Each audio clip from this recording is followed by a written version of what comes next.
Dear friends, मिलते हैं अपने एक और वीडियो में जिसमें कंज्यूमर्स कौन होता है, कंज्यूमर के पास क्या राइट्स होते हैं, इन सब चीजों को मैंने आपको बताया था। पर इसमें जो रेजिडेंशियल एजेंसी पे जाने से पहले आपको ये पता होना चाहिए कि कंज्यूमर प्रोटेक्शन एक्ट में कंज्यूमर कौन है, कंज्यूमर ऑफ गुड्स क्या है और कंज्यूमर ऑफ सर्विस क्या है और कंप्लेंट कौन कौन फाइल करता है। इसके बाद में अगली वीडियो में कवर करूंगा कि 3 टायर रेजिडेंशियल एजेंसी है क्या चीज। तो पहले समझते हैं कंज्यूमर क्या है। कंज्यूमर फोरम में कंज्यूमर वो ही नहीं है जो केवल खरीद रहा है सामान, खरीदने वाला के अलावा जो गुड्स को कंज्यूम भी कर रहा है, सर्विसेज को कंज्यूम कर रहा है, वो भी एक कंज्यूमर में आता है। According to consumer protection act 1986, consumer means any person, ध्यान रखिए, देखो क्या कह रहा है, consumer means any person who use और कंज्यूम, जो गुड्स को यूज भी कर रहा है और कंज्यूम भी कर रहा है, any product. However the term of consumer given the consumer intention act is the consumer not only consumer of goods but also consumer of service। केवल गुड्स को यूज करने वाला ही कंज्यूमर नहीं है, बल्कि गुड्स और सर्विस दोनों ही इसमें आते हैं। एक व्यक्ति सामान को खरीद रहा है, एक सर्विस को कंज्यूम कर रहा है, अगर वो सर्विस से भी डिससेटिस्फाइड नहीं है, वो भी कंज्यूमर प्रोटेक्शन में ला सकता है अपने आप को।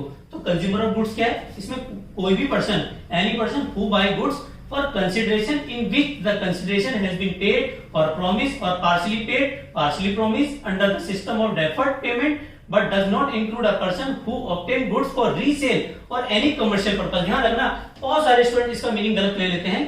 ध्यान रखें, वो कंज्यूमर नहीं है जो सामान को खरीद रहा है और आगे बेचने के लिए फॉरवर्ड कर रहा है, वो नहीं आएगा कंज्यूमर।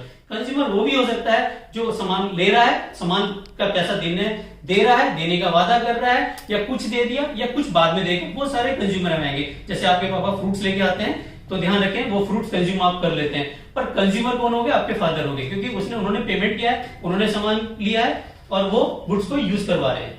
नेक्स्ट आता है consumer of services. Consumer of services में ध्यान रखें, जब कोई कंज्यूमर अपनी सर्विस से परेशान हो जाता है, या कंज्यूमर ऑफ सर्विसेज की बात करते हैं तो जो भी कोई सर्विसेज अवेल कर रहा है, कंसिडरेशन उन्होंने इसे दे दिया है या देने का वादा कर रहा है या पार्शली दे दिया है, या कोई भी ऐसा व्यक्ति है, पर जो सर्विसेज को ले रहा है वो इसमें आएगा। ठीक है, और अब आता है हु फाइल कंप्लेंट। कंप्लेंट कौन फाइल कर सकता है, कोई भी कंज्यूमर कर सकता है जिसने गुड्स को कंज्यूम किया।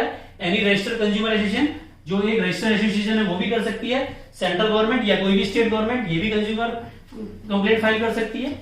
एक से ज्यादा कई बार कंज्यूमर होते हैं जिनका सेम इंटरेस्ट होता है। क्या होता है, सेम इंटरेस्ट। मान लेते हैं जैसे 50 लोगों का एक ग्रुप है, उन्होंने कंज्यूमर गुड्स यूज किए, सर्विसेज से वो डिससेटिस्फाइड है, उनके बेसिस पे भी कोई एक व्यक्ति आगे कंज्यूमर क्रेडिट में जा सकता है। और अगर कोई डिसीज पर्सन है, कोई मर गया, उसका जो लीगल हायर है वो भी कंज्यूमर कोर्ट में जाके कंज्यूमर की फाइल कंप्लेंट कर सकता है। और यही चीज समझनी है, इसके बाद हम रेजिडेंशियल एजेंसीज को समझाएंगे।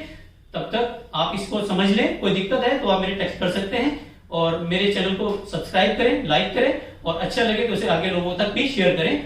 Thank you very much.